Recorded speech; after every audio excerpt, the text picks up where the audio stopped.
Welcome to Zoom Tennis again, and today we are talking digital transformation and also a little bit about personal transformation. And today it's great to see Claire Watson, the founder and director of Avenue BD.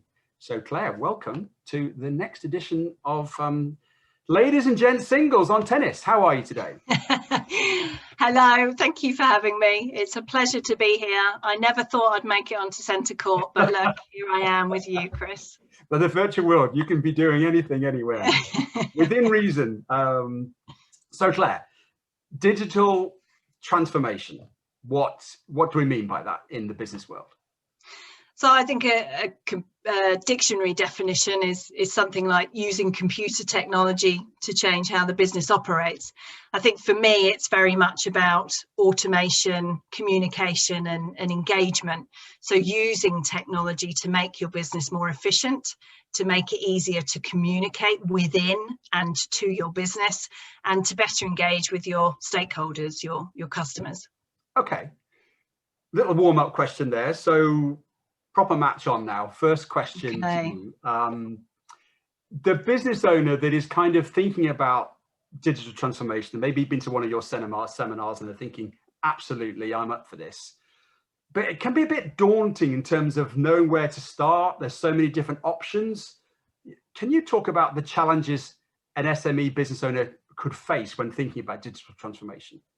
Yeah, I mean, it's hot topic at the minute for all the right reasons.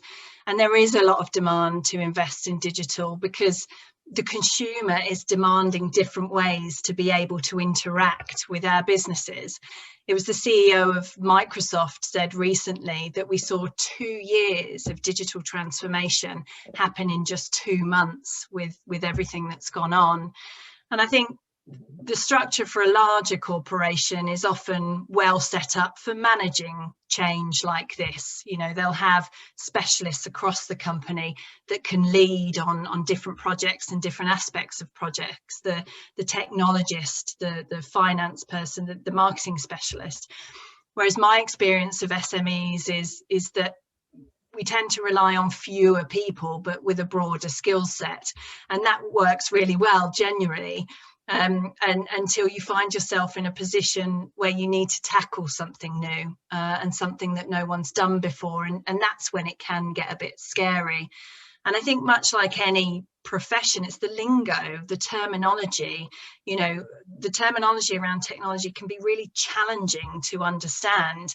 And I think if you don't understand what you're being told, how can you be truly confident in evaluating that that's the technology that you need?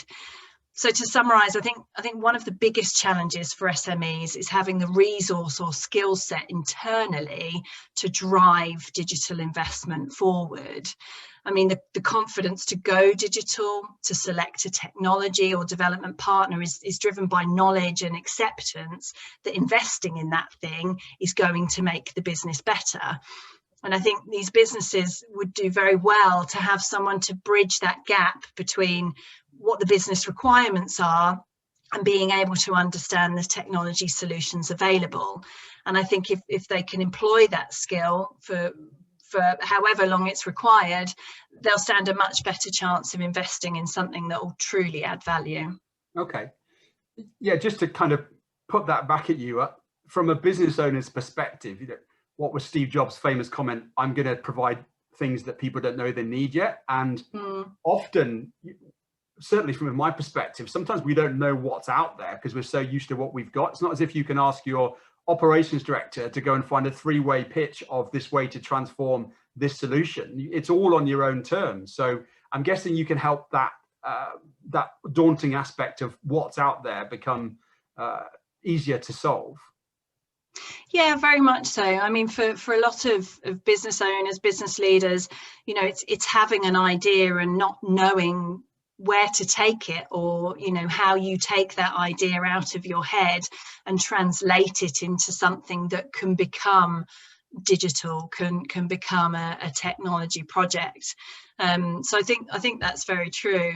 I think one of the other things as well is it's very easy for businesses to get caught up in the buzzwords and the latest trends like big data and AI.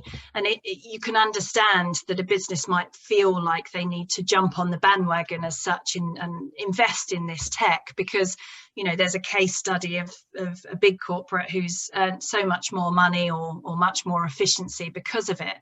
But I'm a big believer that the better approach to take is not on focusing on what the technology is, but is on understanding exactly how the concept of the technology is expected to add value to their business specifically.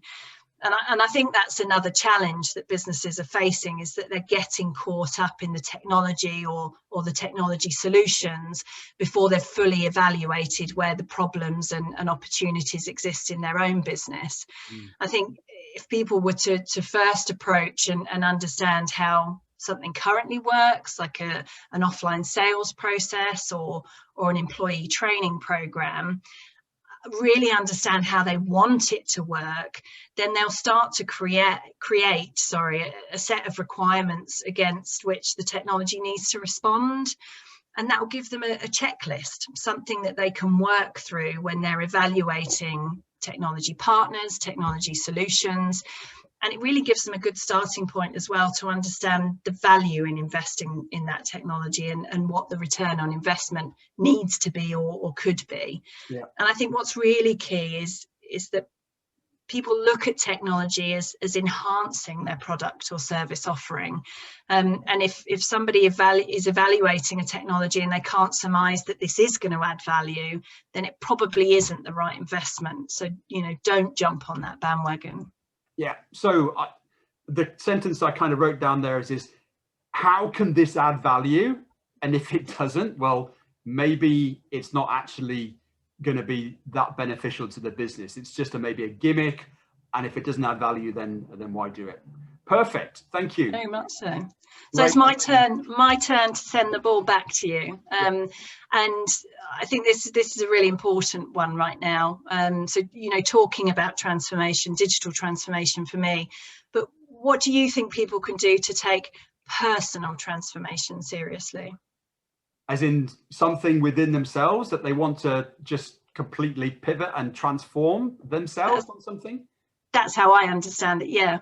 Okay. Well, I guess the first thing is, well, what do they want to change? Where do they want to be? When I talk about this with people, I sort of say, well, okay, if you could throw a sort of virtual spear way in the distance, what does it look like when it hits the ground? Why do you want to change? And why does this matter? And those are really deep questions to get people to think about. Is it about health? Is it about relationship? Is it about spirituality? Is it about finance? Is it about career? You know, why does this matter to you? And when you've then got that reason to change, then that begins to underpin it. And often people don't transform by way of weight or kicking an addiction, or they stay in a relationship that's broken. It's because they haven't got a necessity or something driving them strong enough or compelling enough to stick to the new habit. So transformation is about finding out why it matters to them and what does the future look like. And by doing the future, how will that make them feel? And then once they've got that in their heads in terms of, I'm in it, I'm absolutely up for this, I can really see the reasons why, then it's just taking them on kind of a 6-step journey of committing the goal to paper, writing it down ideally, and then sharing it with a buddy or an accountability partner, which sometimes could be a coach, a partner, a friend, a colleague, somebody that you can trust, but somebody who's going to come back and hold you accountable to say, how are you doing? What's happened? Why have you fallen off the wagon this week? You don't have to win the battle. You just have to win the war in terms of the transformational change. And then review it regularly. So I have a journal and I write down some of the goals that I have that in my journal. And then take small steps. It's not taking a massive step, but it's just taking a little step each way to get you to that point in the future. And then knowing that at the future, there's something to celebrate and something that's going to be rewarding. So if that means that when you get there, you buy yourself a massive pot of Haagen-Dazs ice cream and you stuff yourself foot silly and sit in front of the fire while it dribbles down your chin, so be it. But if that's what motivates you to carry on taking those steps, then crack on. Does that answer? Very much so, and you make some really valid points. And I was listening to a Tony Robbins YouTube video the other day, and he was talking about being present and what makes you present. And I think you're totally right. It's taking yourself out of the day-to-day, isn't it? And going, well, do I feel happy? If not, why not? And how do I change that?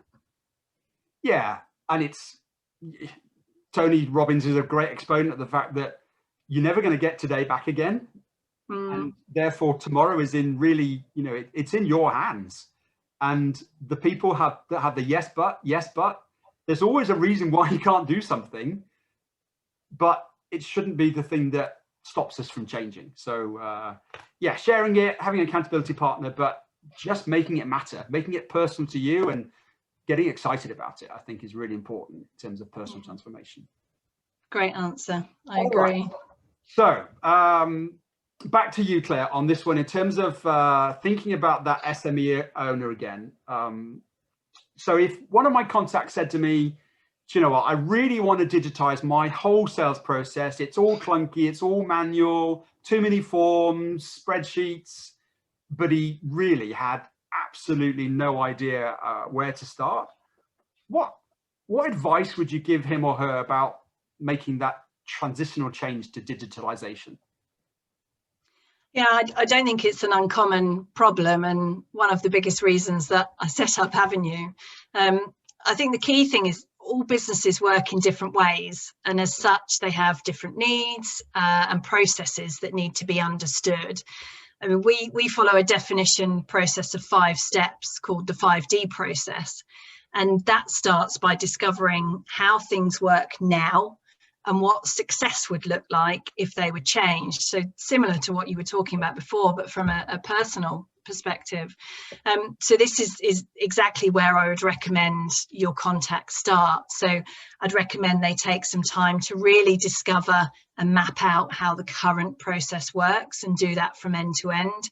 So really identify who's involved at what point of the process, what do they do, what systems are currently in place, whether that's manual or automated technology systems, and where communications are being exchanged within that process, both internally and externally to customers, suppliers. And for me, drilling into the detail of how things work, you'll generally identify opportunities to do things much better, and that's where the technology and the automation piece comes in. Once you've understood how it works, how it could be better, then you can start to have a conversation with someone about the technology and what it needs to be. And in doing that process, you will start to build up a process map, and that can be translated into a customer flow. And that in turn, as I say, can be used to define what's required from the digitization of that process, whether you do that yourself or you decide to go and talk to some technology suppliers about what you're looking for. Okay. And I mean, sorry. No, go ahead. Sorry, carry on. I was just going to say a sales process specifically is a great opportunity to look at whether people are following the same process across the business, or whether actually people are managing it in different ways. Sales never follow process. Sometimes. But I mean, if they are, they will have a process, whether it's theirs or the businesses or whatever. You know, if there is one person that is more successful than another, or certain parts of the way people do things that are more successful than others, if you can capture that, then the more you can automate those successful processes, then the more likely you're going to improve performance across the team, because they do have to follow that. And I mean, the way we work is once we've got a process flow, we look at ways to improve it, we look at ways to automate it, and then what we'll do, I have a good UX team behind me, will actually present visual designs that the business can interact with. And what that lets us do is test whether the the new suggested ways of working, the workflow, will actually be successful before a business spends a chunk of money on going out and buying a tech solution. And that's working really well, because too often I've seen, especially SME business owners who aren't sure about investing in tech and what tech means, hand over a check and not really see any value off the back of it. Yeah, it's a really lovely answer, and I really liked the fact that you're looking for these opportunities of success and then how you can replicate that. And so often in the sales culture, it's all about the numbers, the KPIs, the high performing statistic, and the SDR that's got the most dials or the most results. And yet the person that's got this really great idea that could then be shared and then create exponential aggregated improvement across the business, sometimes they're left because they're not performing to the high number of dials or emails sent or conversations had, but the quality of those conversations or those interactions, if you replicated that across the whole business, could be transformational. Sorry. Yes. I love that. What were the 5 Ds? Do you have the 5 Ds written down? So it's a 5-dimensional process. Okay. So it's discover. So to understand exactly what you do now and what success looks like. It's design. So that's the kind of visual process. It's then detail. So that's where we go into kind of stakeholder workshop and check we've caught everything. And then the development and test piece, making sure this is going to work, testing it with users. And then we end with definition. So a very clear set of requirements for what the technology needs to deliver.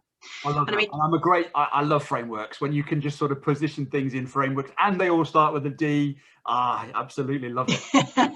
Yeah. I mean, you're talking there about the successful person, and I worked with the director of a very large call center for a tour operator, and one of the things we managed to identify was that one of his staff produced the most beautiful email responses once they'd had an inquiry, and that was one of probably the biggest reason that member of staff was more successful than others.